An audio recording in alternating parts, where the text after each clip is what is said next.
from the station taking action for you. This is ABC Action News.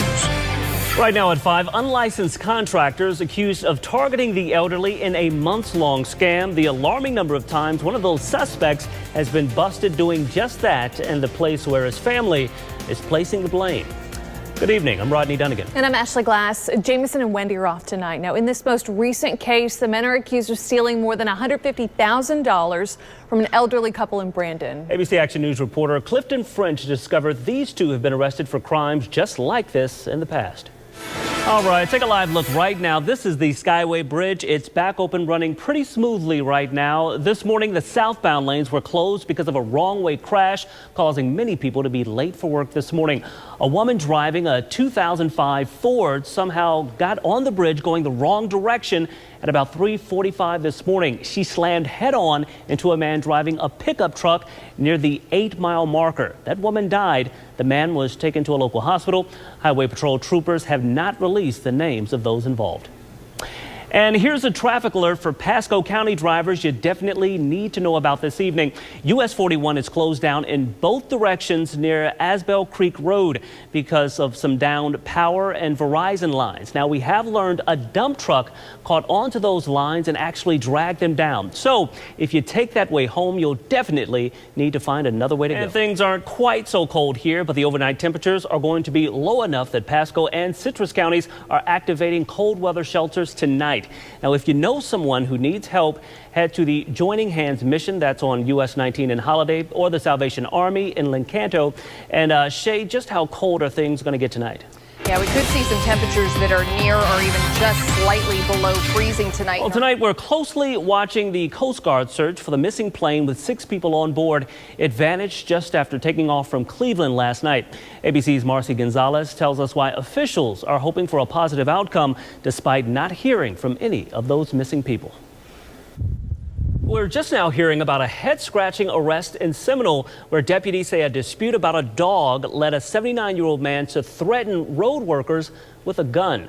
Early yesterday morning, Pinellas County deputies say one of the road workers yelled at Nicholas Belmonte's wife for not picking up after her dog in a nearby field. Now, Belmonte told detectives he was trying to scare the workers by pointing a laser-equipped handgun at their heads and threatening to shoot them. He's now charged with aggravated assault. The actions of thieves this week nearly put one small business out of business, and now the owner is offering cash to get his property back. ABC Action News reporter Jake Peterson shows us how you can help. And now to a check on North Fort Myers, where Baby Eagle Watch 2016 still in effect, may stretch into 2017 here. On your left there, you have a live stream of the Southwest Florida Eagle Cam live stream. Hundreds of you watching all week long, waiting patiently to see when those 2 eagle eggs will hatch. As you can see right there on the right, a crack in one of those little eggs got a bit bigger just about an hour ago. But the baby inside hasn't quite broken free just yet. If I was the eaglet, I might stay inside for another hot minute. Yeah, stay definitely warm. It's a little cold out there for little eaglets. Right, another 24 hours will be much more comfortable. Yeah. Sure, Yeah. just hold out, little eaglets. Exactly. I swear you could see a little eye or something. Yeah, it looked like poking little out of it. something's moving around in there. Super cool. All right, let's take a look at what's going on outside. All right, check this out. Some jaw-dropping video tonight of a red light runner zooming past 3 women trying to cross a California street and never braking once. You can see there right in the video, the women get knocked to the ground as that speeding car passes them in Hawthorne. This is near Los Angeles. Turns out all 3 women are SpaceX employees who are actually on their way home from work.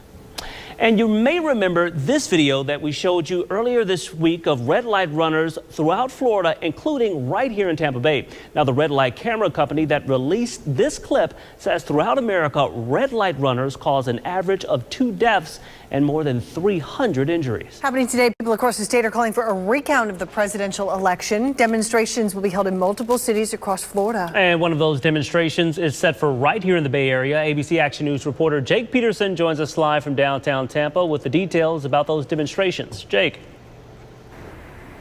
Jake, thank you. Turkish police have arrested 10 people so far for a pair of deadly explosions in Istanbul. And those explosions killed more than 36 people and injured more than 100 others. Now, the blast happened outside of a soccer stadium shortly after that game ended. Investigators say a car bomb exploded first. A short time later, less than a mile away, a suicide bomber set off a second explosion. Now, the attacks appear to have been targeted towards police. The twin bombings killed 30 police officers. This morning, we now know the identity of the Clearwater man who police say was stabbed to death by his girlfriend. He's been identified as 58-year-old Donald Barnes. Police say 51-year-old Elise Johnson killed him at their home on North MLK Avenue. Detectives say the two got into a fight that turned violent early Saturday morning. Johnson is now charged with manslaughter. A pretty close call for an Uber driver in Boca Raton. He says he survived a shooting all because of his hat. Now, police say a group of men held him at gunpoint Friday morning. They demanded that he get out of his car, but instead of getting out, he drove off. And that's when he says one of the guys opened fire. Close call this week for a Tampa woman found passed out in her West Shore area condo. Now, an next-door neighbor alerted fire rescue after alarms detected an odorless, colorless gas. Our Carson Chambers tells us how new technology may have played a role in this dangerous situation. The time right now, 8:20. Still to come this morning, if a new dog is one of your child's holiday gift list, we may have the perfect one for you coming up. I hope we do. Yeah, up next, we're going to introduce you to Jake. Oh.